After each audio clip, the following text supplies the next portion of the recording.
बड़ी बिल्डिंग ना हो, भव्य बंगला ना हो, लेकिन गरीब के बेटा बेटियों को भी छोटा सा घर तो चाहिए, जहां सर्दी, बरसात, गर्मी अपने बाल बच्चों के साथ वो गुजार सके, बेटा बेटियों के साथ गुजार सके।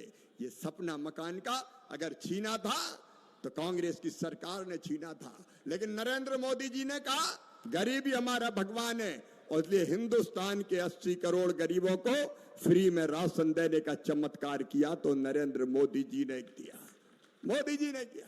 और फिर हमने तय किया हर गरीब को पक्का घर, पक्का मकान। हमारे पक्के मकान खा गए थे कांग्रेस की सरकार वाले, लेकिन आज उन पक्के मकानों का वचन पूरा करने आज का कार्यक्रम आयोजित किया गया है।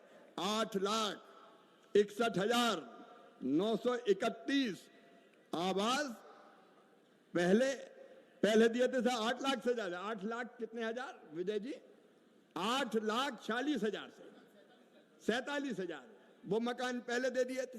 लेकिन फिर एक दिन विष्णुदेव जी, विजय जी आए कि मामा इतने में काम नहीं चल रहा, इस साल और देना पड़ेगा। और हमका पूरे हिंदुस्तान के मकान देख लो और छत्तीसगढ़ के देख लो, एक तरफ पूरे हिंदुस्तान के राज्य है और दूसरी तरफ छत्तीसगढ़ है, लेकिन आपने कहा नहीं नहीं अभी तो और चाहिए। तो आज आया हूं तो खाली हाथ नहीं आया, मैं आपको ये निवेदन करने आया हूं कि 3,03,384 घर और इसी साल आपको देने आया हूं। और केवल घोषणा करने नहीं आया, चिट्ठी लेके आया हूं स्वीकृति की, जो आदरणीय मुख्यमंत्री जी और ग्रामीण विकास मंत्री जी आपको मैं सौंप रहा हूं। ये 3,03,384 आवास आपको समर्पित है गरीब जनता के लिए।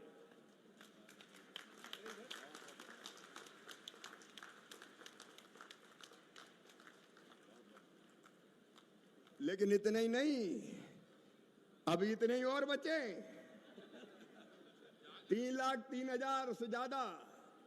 तो आज और सुन ले विष्णुदेव जी, मोदी जी की गारंटी पूरी कर रहे हैं। अगला वित्तीय वर्ष शुरू होते ही ये 3,03,000 मकान और छत्तीसगढ़ के गरीबों को समर्पित कर दिए जाएंगे। एक भी गरीब नहीं छोड़ेंगे जो कच्चे मकान में रहता हो। हर गरीब का पक्का मकान होगा, हर गरीब का पक्का मकान होगा। और एक बात और सुन लें, आवास प्लस की सूची से कई नाम रह गए थे। अरे छूट गए कि नहीं छूट गए कई गरीब अभी? अरे बोलो ना, छूटे कि नहीं?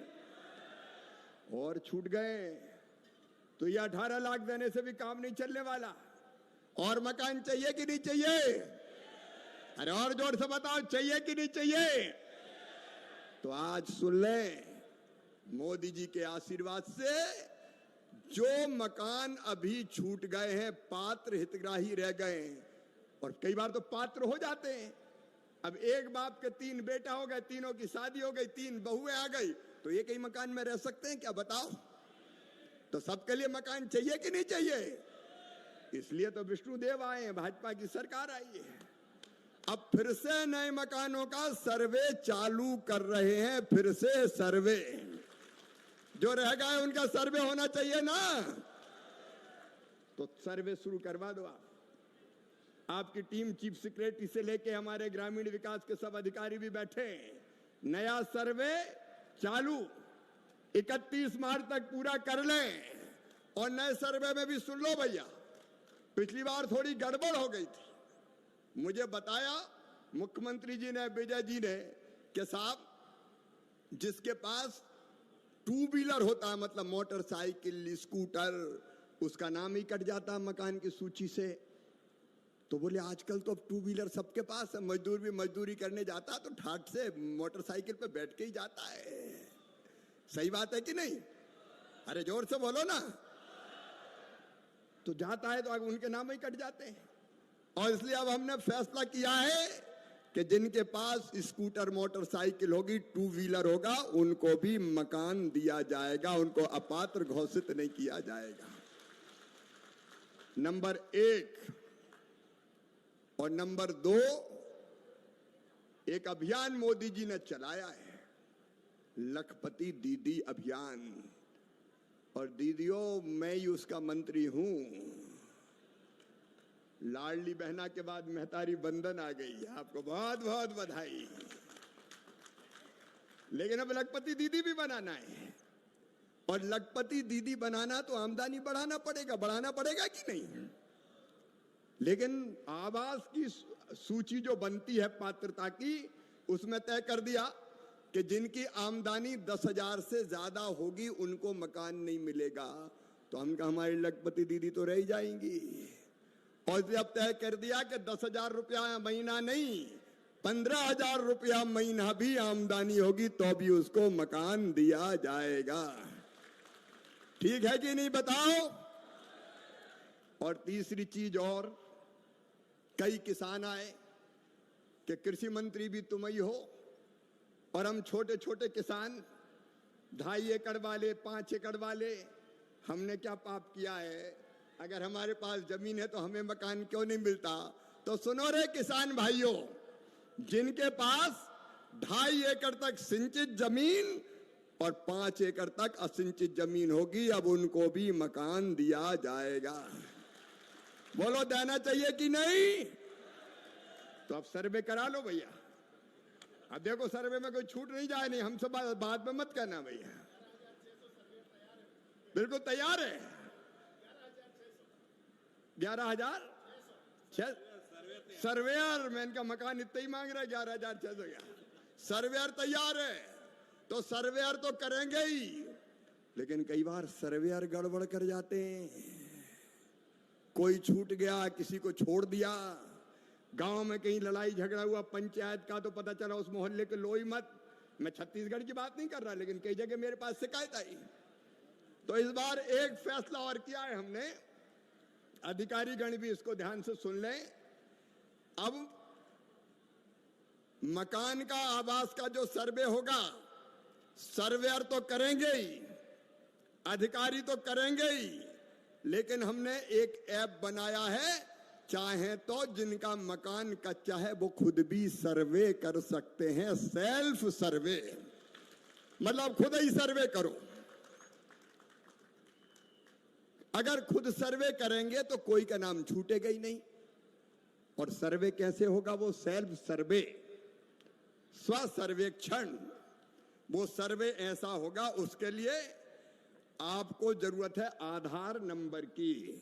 हर एक के पास आधार नंबर है? जोर से बोलो, है?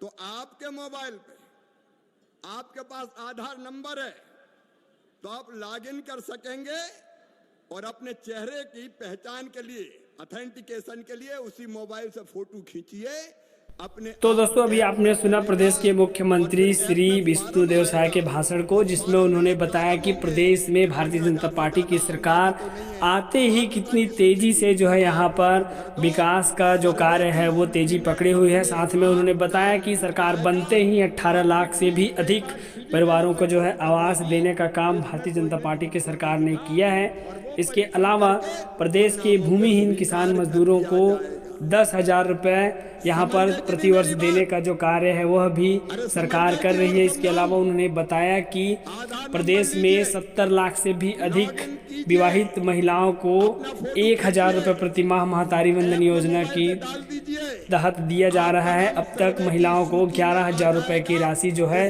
दी जा चुकी है। इसके अलावा प्रदेश के मुख्यमंत्री ने बताया कि प्रदेश में किसानों का जो धान है वो 3100 रुपये प्रति क्विंटल की दर से 21 क्विंटल प्रति एकड़ की खरीदी की जा रही है, और इसमें बहुत जल्द धान खरीदी बंद होते ही, यानी मान के चलो आपको फरवरी में लगभग धान का बकाया जो राशि है वो मिल सकता है। तो ऐसे ही वीडियो देखने के लिए चैनल को सब्सक्राइब करके बेल आइकन के बटन को ऑल नोटिफिकेशन पर सेट करके रखें दोस्तों, ताकि आपको ऐसे ही वीडियो देखने के लिए मिलता रहे। विजय जी कह रहे हैं सर्वेयर तैयार है तो सर्वे करवाइए, हम भी मकान देने को तैयार हैं। सबके मकान बनेंगे, कोई गरीब नहीं छूटेगा। मेरे छत्तीसगढ़ के बहनों और भाइयों, केवल मकान नहीं, सड़कों के मामले में भी इस सरकार ने, मोदी जी की कोई कसर नहीं छोड़ी। पूरे हिंदुस्तान की सड़कें एक तरफ, छत्तीसगढ़ की एक तरफ 2449 किलोमीटर से ज्यादा सड़कें दी है छत्तीसगढ़ को। और ये दिया पीएम सड़क योजना के अंतर्गत। पीएम जनमन की अलग है, कोई गांव पक्की सड़क से जुड़े बिना नहीं रहेगा।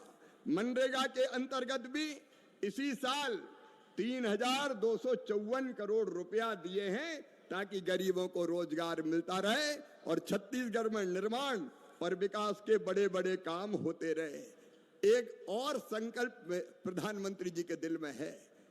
माननीय विष्णुदेव साव जी, मैं आपसे निवेदन करना चाहता हूं, आइए हम मिलके ग्रामीण विकास विभाग, कृषि विभाग, बाकी विभाग, हम मिलके एक संकल्प करें कि छत्तीसगढ़ के गांव को गरीबी मुक्त गांव बनाएंगे। मतलब कोई गरीब नहीं रहेगा।